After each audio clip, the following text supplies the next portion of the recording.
señal de Voz Populi desde Cartagena. Noticia de último momento, noticia económica, Silvia. Se desplomaron nuevamente las ganancias de Ecopetrol. Sí, en el tercer trimestre de este año, Jorge y oyentes, mucha atención, cayeron 29.8%. ¿Esto qué significa y de cuánto es la caída total entre enero y el mes de septiembre? Marcela, buenas tardes. Buenas tardes, Silvia. Las utilidades del Grupo Ecopetrol para el tercer trimestre del 2024 llegaron a 2.6 billones de pesos. Esto representa una caída de más de 1 billón de pesos y, como usted lo señala, de 29,8%, de acuerdo con lo que ha reportado Ecopetrol a sus accionistas este jueves. ¿Qué es lo que dice la petrolera? Está diciendo, por un lado, que están cayendo los precios internacionales del petróleo, el principal producto de exportación, pero también está reconociendo que vendió menos cantidad de petróleo al exterior. ¿Por qué? Entre otras cosas, porque utilizó más de ese petróleo para cargar las refinerías, pero también está reportando allí una menor disponibilidad en la venta de gas natural. Ecopetrol está satisfecha, dice el resultado, sobre la operación y sobre la producción de barriles de petróleo, que alcanzó un promedio de 751,000 barriles equivalentes, es decir, incluyendo las cantidades de gas. Dice Ecopetrol que va a seguir trabajando en la transición energética y que tuvo ingresos estables por las operaciones de ISA, Silvia. Le retomo, Marcela, repítame por favor la cifra. ¿Se desploma en cuánto entonces las ganancias de las utilidades de Ecopetrol? Las utilidades de Ecopetrol están cayendo en más de 1 billón de pesos. Pasaron de 3.7 billones de pesos en el tercer trimestre del año pasado a 2.6 billones de pesos en el tercer trimestre de este año.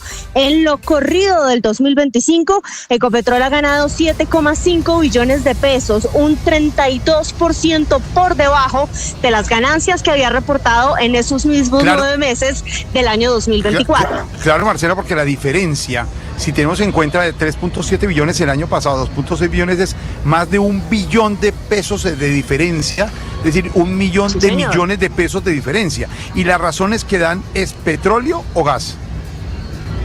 La razón principal que da es una menor venta acumulada de gas y petróleo, que viene de dos factores. Por un lado, que los precios del petróleo hoy, de la canasta de crudos que vende Ecopetrol, son más bajos que los que tenía el año pasado, pero por otro lado exportó menos barriles de petróleo porque los utilizó para cargar un poco más las refinerías del país.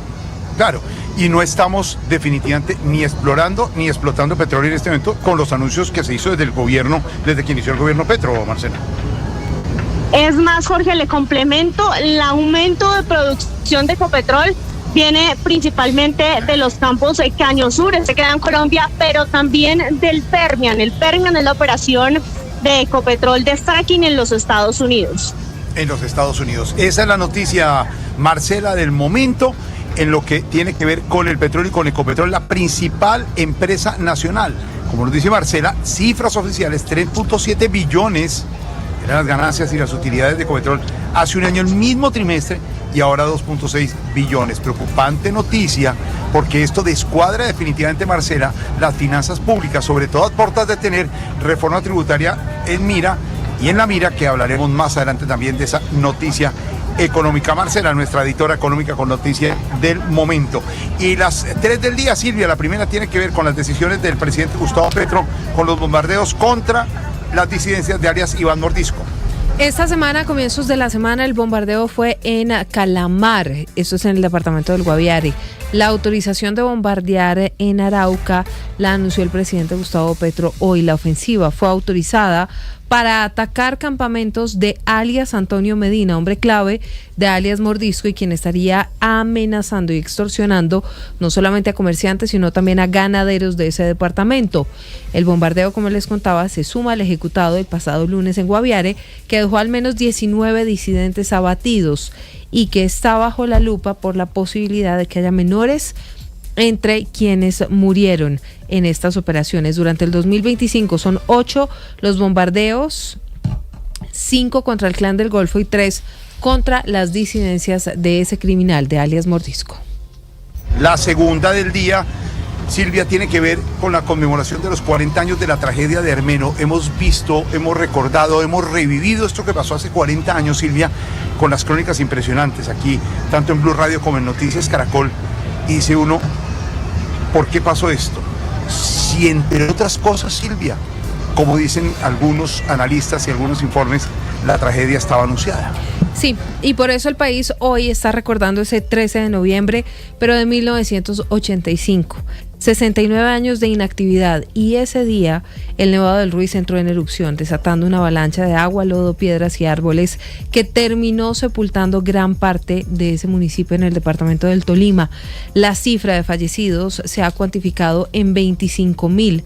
Más de 8.000 personas sobrevivieron y aproximadamente 500 niñas y niños resultaron perdidos o desaparecidos y separados de sus familias. Dicen las cifras.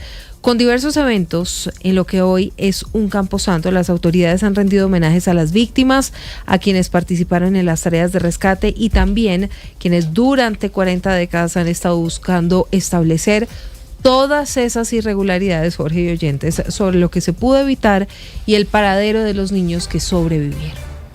Hay nuevo ministro de Justicia, esto según sus cuentas que usted ha llevado matemáticamente, las cuentas así como Carmona que lleva la calculadora en el Congreso, usted ha llevado las cuentas, ya te perdió la cuenta de cuántos ministros ha habido en este gobierno, porque hay nuevo ministro de Justicia, entonces ya creo que superan los 55, 56. Sí, son cerca de 60 los 60. Cambios, los ministros, Jorge, un poco menos, pero entre 55 y 60, esa es la cifra.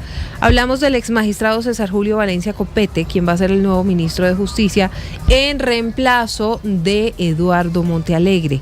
Valencia Copete es abogado, profesor emérito de la Universidad Externado de Colombia, fue presidente de la Corte Suprema de Justicia y recordado por haber enfrentado al expresidente Álvaro Uribe en el caso de las chuzadas del DAS con las polémicas interceptaciones ilegales.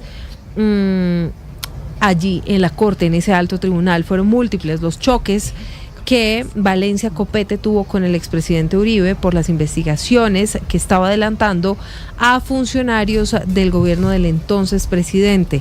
Ahora asume el cargo con el reto de solucionar la crisis carcelaria, la implementación de políticas de justicia en el marco de la paz total y, por supuesto, en medio de esa ruptura muy grande que hay entre el Ejecutivo y el Judicial.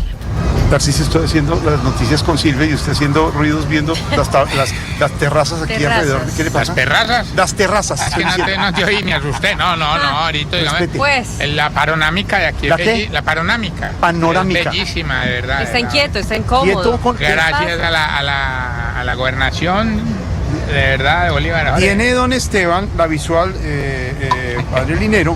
El señor Tarcisio, estamos en el Hotel Movich originando, que son como 8 pisos, entonces tiene la visual de las terrazas de las casas de Cartagena, y pues sí, hay unas señoras que se están bronceando normal. Claro, como es. Pues es que, a ver, eso, pero le puedo pedir un favor, Jorge Alfredo. Linero, ya la he negado 3 veces. Es que está tomando. Deme un corte después de la ñapa, que vamos a hablar de economía con Silvia, y cuando volvamos del corte comerciales, le vamos a decir al ingeniero y al productor para que nos ayuden a hacer las tomas de lo que está viendo. No, pero toca censurar. No, Pero en general, cuidado. un plano general, porque además la foto está ahí. Yo ya he negado 3 veces. Tranquilícese, señor, porque la ñapa también.